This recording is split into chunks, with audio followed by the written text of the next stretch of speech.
Connecting feels harder than ever these days, doesn't it?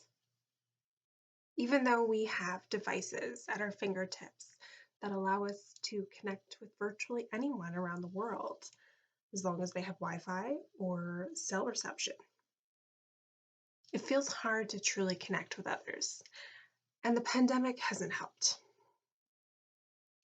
Now, it's not often that you'll hear me say, let's look back at history to see how we used to do things. Because as a woman, I don't think there's ever been a better time for us than the here and now.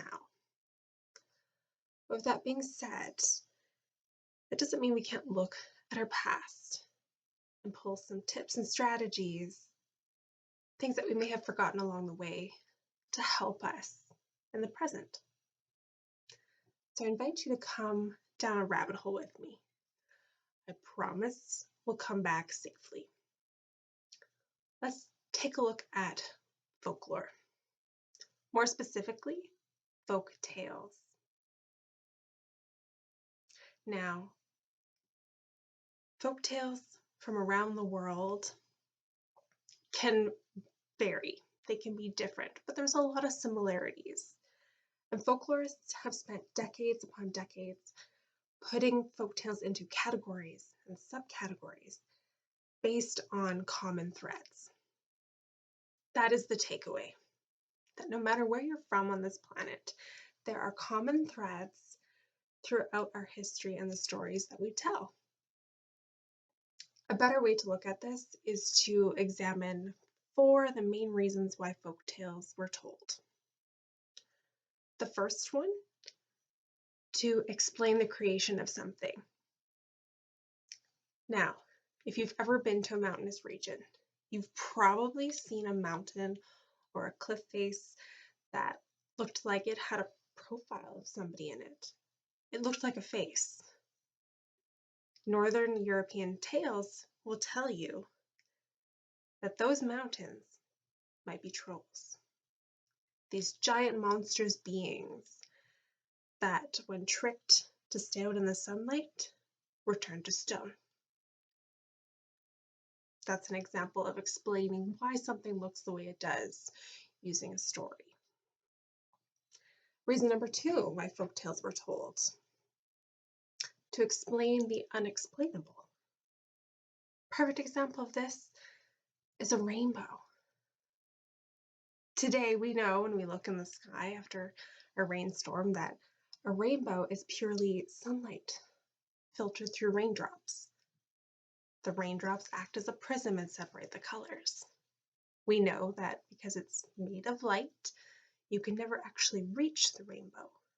You can never touch the rainbow. But our ancestors, they didn't know that. They gave us stories of rainbows being the bridge to the gods. Something divine, something that a human could never find, but the gods could. Example number 3, to convey a lesson or to teach morals. You probably encountered this one. Any classic folk tale, fairy tale that's been turned into a movie generally has some kind of lesson or moral. These tales were told to teach children what to do and what not to do.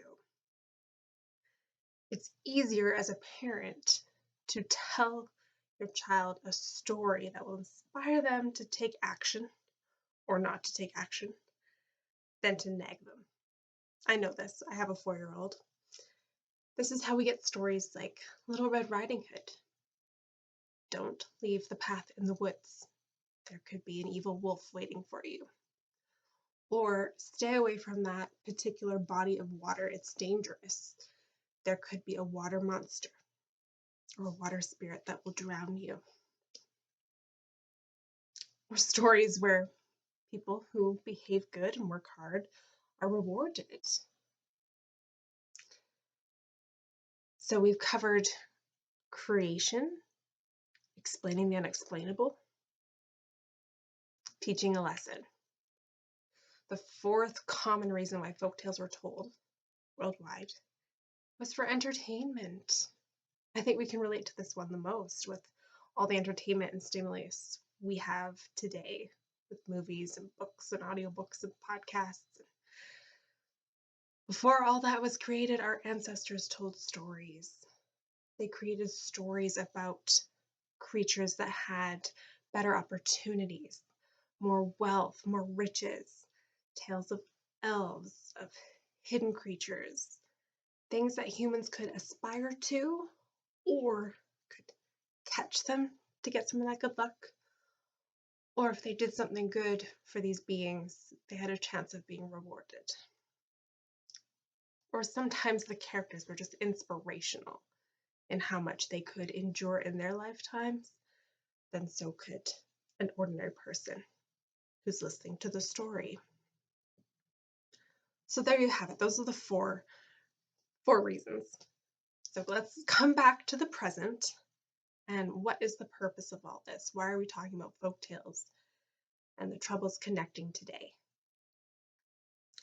The point is, no matter where you're from, chances are you've heard folktales similar to what someone else has heard.